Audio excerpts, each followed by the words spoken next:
Billy, thank you so much for coming back on Misunderstood. How are you doing? I'm doing all right. How you doing? Good, thank you. So it's been in the news recently. I had you on before to talk about the Gilgo Beach murders. Yeah. Can we just get a little update on everything that's happened since I saw you last, and also like what's going on today? Well, with the Gilgo Beach case, obviously you've got he's been charged. I think probably he had been charged with the three killings. He has been charged with the fourth now since the last time that we talked. Wow. And we've got he has not been charged with any of the other bodies that have been found. We've got six other bodies there. Mm, So he's in jail right now, awaiting trial. It's going to take a really, really long time. His wife and kids apparently just left the house because they were searching the house, and it looks like they're mm, maybe going to be digging up the backyard and things. And everybody's being tight-lipped in terms of what they're looking for. So that's right. the latest kind of update that we have there. And the apparently the wife has signed a deal with Peacock, I believe, to do a some sort of a show or something like that. So they've been following her around everywhere, which is a little, disconcerting for a lot of people. Obviously, New York has the Son of Sam law, which says that you're not allowed to profit. If you're the perpetrator of a crime, you cannot profit from it. This came from when, whether, David Berkowitz wanted to write a book or something along those lines, you can't do that. But that does not extend to family members. So apparently Well, it's a I mean, pretty, yeah. at the end of the day, we haven't found out if he's going to be charged with the or he's charged right now, right? But if he's going to be found guilty or whatever, so would that have anything to do with it? Because we haven't seen the end of the trial.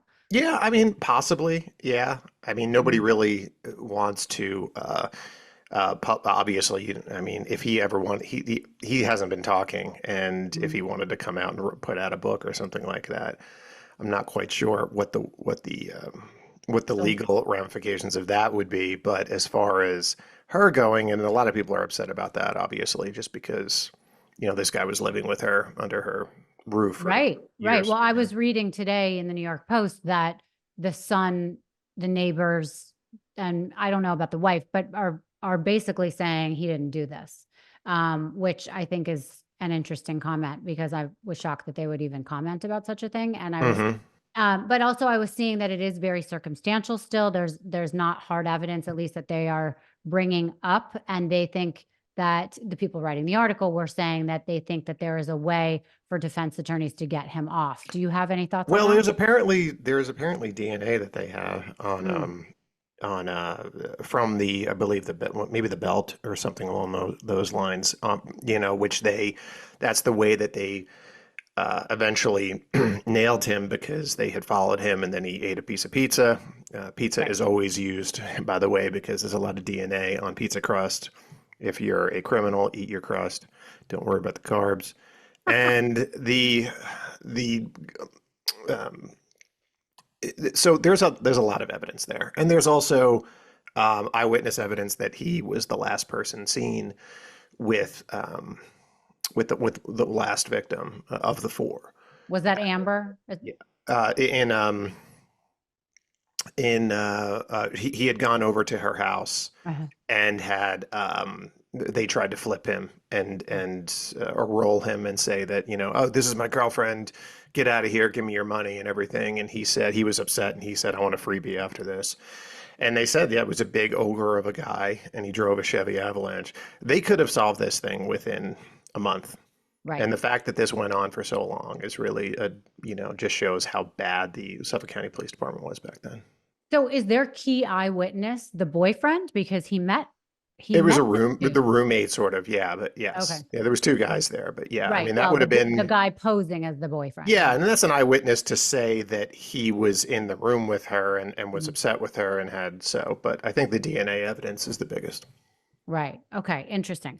All right. It will be interesting to see where this goes. Have they put anything on the docket for when the trial's going to start or when Not things that will I be know posted? of now. Okay. It's going to take a long time. It will. Okay. First of all, before we get into your book and some of these other crimes that you're following and things that I want to get into with you, can you just give our listeners a little bit of your background so they understand how long you've been doing this, why you've chosen to do this, how this became your path? Yeah, I've been doing this coming up on 25 years. And, back in 1999, you couldn't make a living doing true crime. And I only wanted to do unsolved murders. So I was working at a newspaper, Village Voice on Long Island. They started a newspaper called the Long Island Voice. From there, I started stringing for the New York Times, and that's when I started getting crime stories. So I would be writing crime stories and got an assignment from the Post, didn't really like it. It felt very exploitative. And I said, you know what? I just want to do unsolved stuff, which meant I couldn't just become, I was on the path to becoming a crime reporter. So I became an editor and started being a managing editor and ran newspapers, but then I would write my stories on the side and then publish them there. So I started publishing stories and they always were unsolved in nature.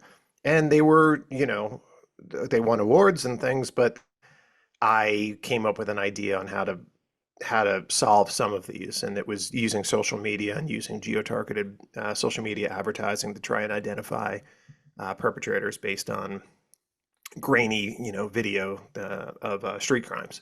So And was that completely new at the time? I yeah, mean, nobody had been doing that as far as I know. Every police department didn't get it, didn't understand it, and I said, yeah. listen, this is something. So I would see, I saw the first case was a guy who was killed he was attacked on a street in Chicago. And this guy attacked him, punched him, knocked him out in the street.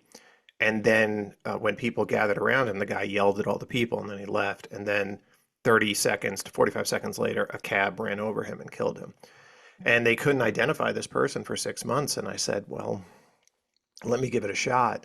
And through a bunch of different things that I read about in Chase Darkness, we were able to identify him. And I went to Chicago and got other people to ID him. And I cross-referenced it with they actually publish, which I don't believe in, but they publish the mugshots. Cook County does. So I was able to gather all that information, give it to the police, and then about 4 months, they got an arrest warrant. He had fled. I told them where he was, and then they eventually got him 4 months later. And then I was just hooked of doing it Yeah. that way and spending a lot of money on these ads and everything, and was able to, solve by myself really at least, or identify, about a half dozen and then help with the other five or six.